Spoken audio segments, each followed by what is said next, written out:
오늘 본문은 우리 34장부터 시작된 하나님과 이스라엘의 언약 관계에 그것을 갱신하는 것에 관한 부분과 또 언약을 갱신한 이후에 또 새로운 십계명 두 돌판을 받고 시내산에서 내려오는 모세에 관한 기록이 있습니다. 오늘 본문은 크게 두 부분으로 나누어 볼 수 있습니다. 먼저 18절부터 28절까지는 여러 가지 이스라엘이 지켜야 할 율법과 또 이스라엘이 꼭 지켜야 하는 3대 절기, 무교절, 칠칠절, 수장절, 그리고 안식일에 관한 말씀이 나오고 있습니다. 그리고 이어서 29절에서 35절까지의 말씀은 그러한 하나님의 말씀을 받고 내려온 모세의 광천하는 모습을 말씀하고 있습니다.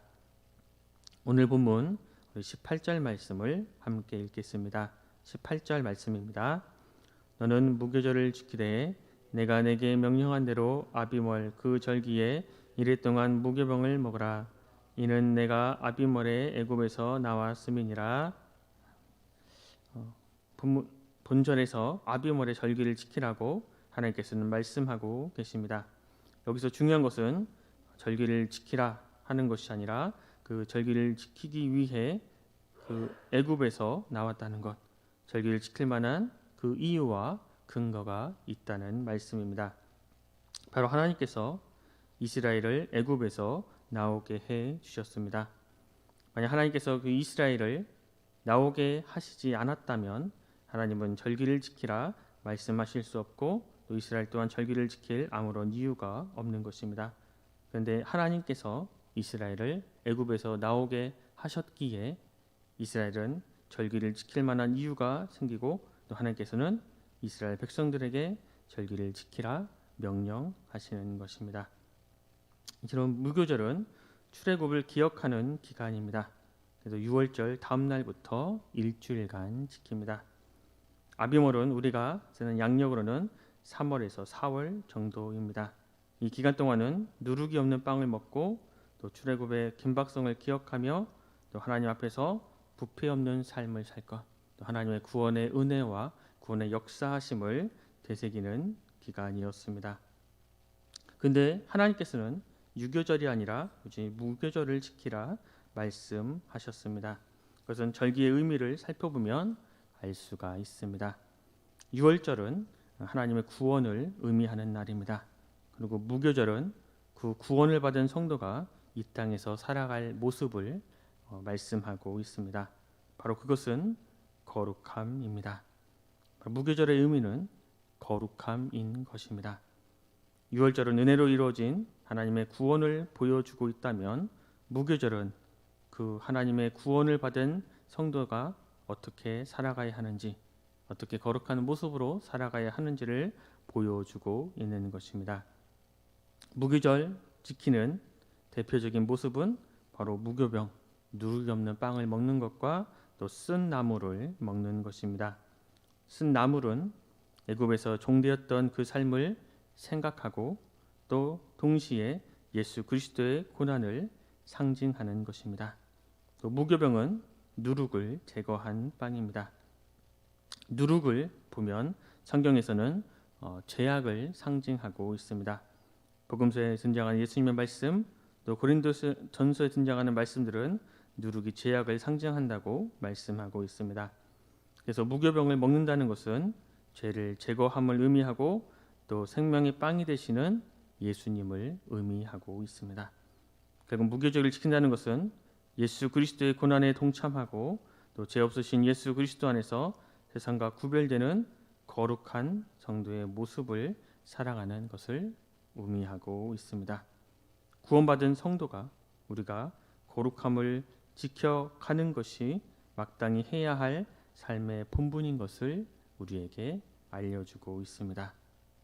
우리는 여기서 하나님 나라의 거룩한 백성들은 이 세상의 모습대로 살아가는 것이 아니라 거룩함으로 살아가야 한다는 것을 다시 한번 확인할 수 있습니다.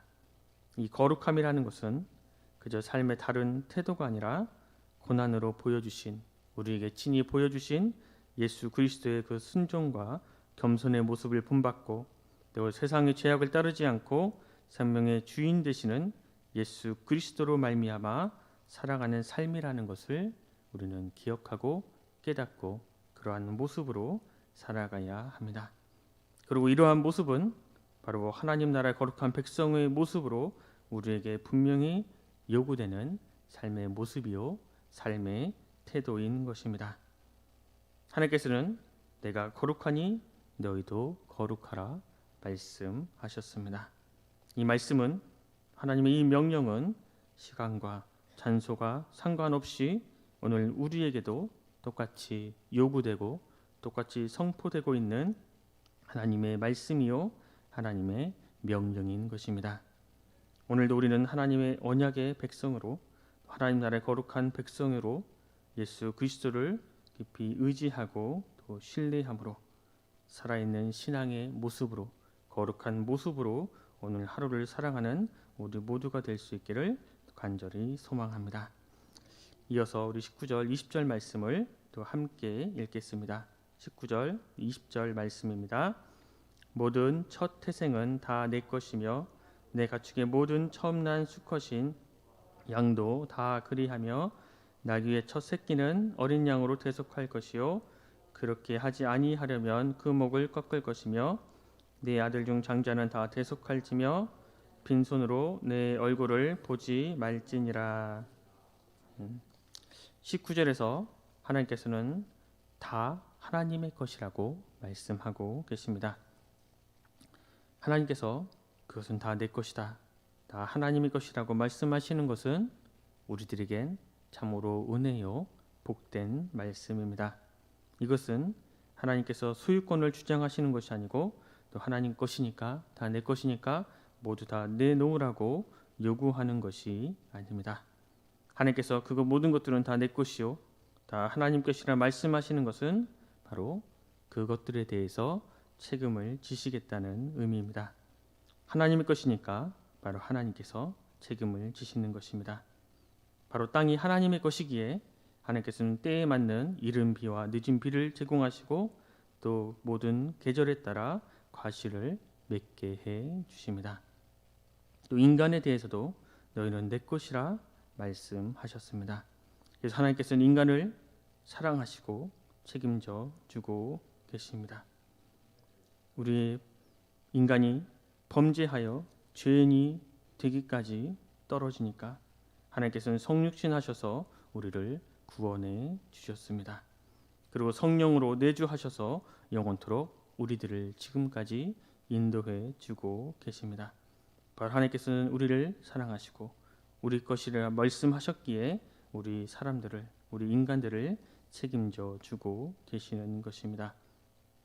또 빈손으로 내 얼굴을 보지 말라 말씀하시는 이것은 바로 하나님께서 이스라엘 백성들로 하여금 빈손으로 나오지 않을 수 있도록 이스라엘 백성의 손에 가득하게 그 모든 것들을 채워주시겠다는 약속이요 또 은혜의 말씀인 것입니다. 이어서 21절에서는 안식일을 다시 한번 강조하고 있습니다. 안식일을 지키는 것은 우리의 모든 삶이 주님 안에 있는 삶이라는 것을 깨닫고 또 주님을 기억하고 의지하고 주님을 신뢰하라라는 뜻입니다. 우리는 진정한 안식일의 이 모든 것들이 바로 예수 그리스도께 있음을 고백하고 있습니다. 우리는 주님 안에서 우리의 모든 삶을 안식일의 정신으로 하나님께서 인도하시고 하나님께서 역사하시고 하나님께서 함께해 주신다는 그 사실을 믿고 의지하며 살아가야 하는 것입니다. 그리고 22절에서 24절까지의 말씀에서는 또 이스라엘 지켜야 하는 절기를 말씀하고 계십니다. 이스라엘 백성들은 1년 중 3번은 꼭 예루살렘에 올라가 제사를 드려야 했습니다. 이 모든 것들을 통해서 이스라엘 백성들은 자기들의 모든 삶이 바로 하나님 안에 있음을 기억하고 또 하나님의 백성된 삶을 또 살아가야 함을 기억하고 또 그대로 살아갈 수가 있었습니다. 또 25절에서 26절 말씀은 또 생명을 귀하게 여기고 또 거룩한 삶을 강조하고 있습니다. 제물을 섞어 드리지 말라고 하는 것은 하나님 앞에서 두 마음을 품지 말고 순수한 모습으로 하나님 앞에 나아갈 것을 말씀하고 있습니다. 이제 하나님의 용서와 자비 속에서 하나님과 이스라엘 백성과의 언약은 새롭게 체결되었습니다. 우리 27절 또 28절 말씀을 우리 함께 읽겠습니다. 27절, 28절 말씀입니다. 여호와께서 모세에게 이르시되 너는 이 말들을 기록하라. 내가 이 말들의 뜻대로 너와 이스라엘과 언약을 세웠음이니라 하시니라. 모세가 여호와와 함께 40일 40야를 거기 있으면서 떡도 먹지 아니하였고 물도 마시지 아니하였으며 여호와께서는 언약의 말씀 곧 십계명을 그 판들에 기록하셨더라. 말씀을 마치신 하나님께서는 모세에게 그 모든 것들을 기록하라고 말씀하십니다. 그래서 모세는 거기에 시내산에서 40일 밤낮을 머무며 아무것도 먹지 않고 마시지 않고 그 말씀들을 기록합니다. 근데 중요한 것은 지난번과 마찬가지로 십계명만큼은 하나님께서 친히 돌판에 기록해 주셨다는 것입니다. 성경은 하나님의 말씀이지만 성령의 감동을 받은 사람들에 의해서 기록되었습니다.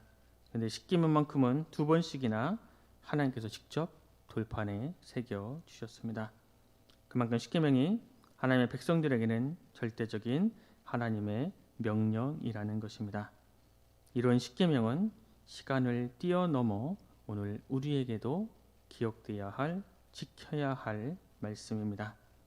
때문에 이 십계명은 단순히 구약 성경에만 나오는 구시대의 낡은 말씀이 아니라 오늘을 살아가고 있는 우리 그리스도인들이 지켜야 할 하나님의 현재 명령임을 알고 이 십계명을 기억하고 지키며 살아가야 합니다.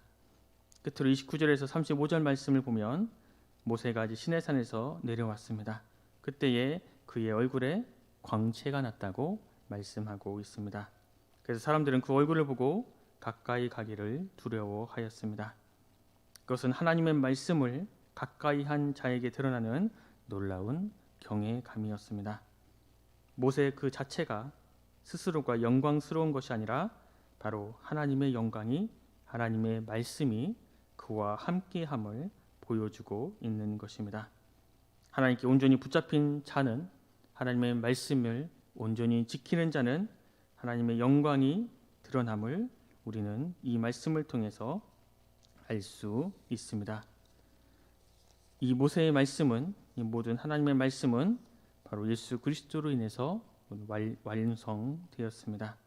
우리는 예수 그리스도를 통해서 하나님 나라의 거룩한 백성이 되었고 하나님의 자녀가 되었습니다. 우리는 예수 그리스도를 통해서 다시 이러한 말씀들을 다시 되돌아봐야 합니다. 하나님의 이 말씀들은 이제 우리에게 의무가 아니라, 명령이 아니라 하나님과 우리의 관계를 풍성히 하고 또 우리를 하나님과 더욱 가까이 가고 또 하나님과 더욱 깊은 교제를 할 수 있는 좋은 지침들이 되어주고 있습니다.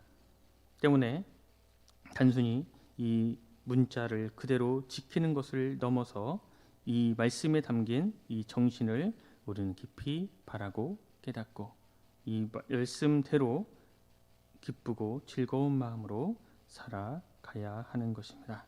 이를 통해서 이 말씀들이, 하나님의 이 율법들이 우리의 짐이 아니라, 우리의 부담이 아니라 이를 통해 하나님의 자녀된 삶을 풍성히 누리는, 충만하게 누리는 우리 모두가 될 수 있기를 간절히 소망합니다. 기도하겠습니다. 하나님 아버지 감사합니다. 오늘도 우리에게 새로운 하나를 주시고 주님 말씀을 듣고 묵상하며 하나님과 동행함으로 하루를 시작할 수 있도록 인도하여 주시니 감사합니다. 주님, 우리가 갖고 있는, 우리가 누리고 있는 이 모든 것들이 다 하나님의 은혜요, 또 하나님의 섭리요, 또 하나님의 사랑임을 알게 하여 주시옵소서. 그래서 교만한 마음을 없애주시고 새로운 마음으로 우리의 마음과 뜻을 다해 하나님을 사랑하고 하나님을 섬기며 하나님의 말씀을 지키는 거룩한 하나님 나라의 모습으로 살아가게 하여 주시옵소서. 그러한 우리의 삶의 모습을 통해 하나님의 살아계심이 증거되고 또 하나님 나라의 거룩한 그 나라가 널리 전파되며 그 모든 것들을 통해서 하나님께 영광 돌리는, 하나님께서 영광을 받으시는 놀라운 역사가 일어나게 하여 주시옵소서. 그렇게 하나님 나라의 모습으로 살아가는 것이 참으로 힘들고 어렵지만 이렇게 살아가야 함을 우리가 알게 하여 주시고, 흔들리지 않는 굳건한 믿음으로 거룩한 하나님 나라의 백성의 모습으로 살아가게 하여 주시옵소서. 오늘 하루 그러한 모습으로 살아갈 때에 우리가 속한 그곳에서 예수 그리스도의 복음과 사랑과 은혜가 널리 전파되게 하여 주시옵소서. 모두가 감사드리며 예수 그리스도 이름으로 간절히 기도드립니다. 아멘.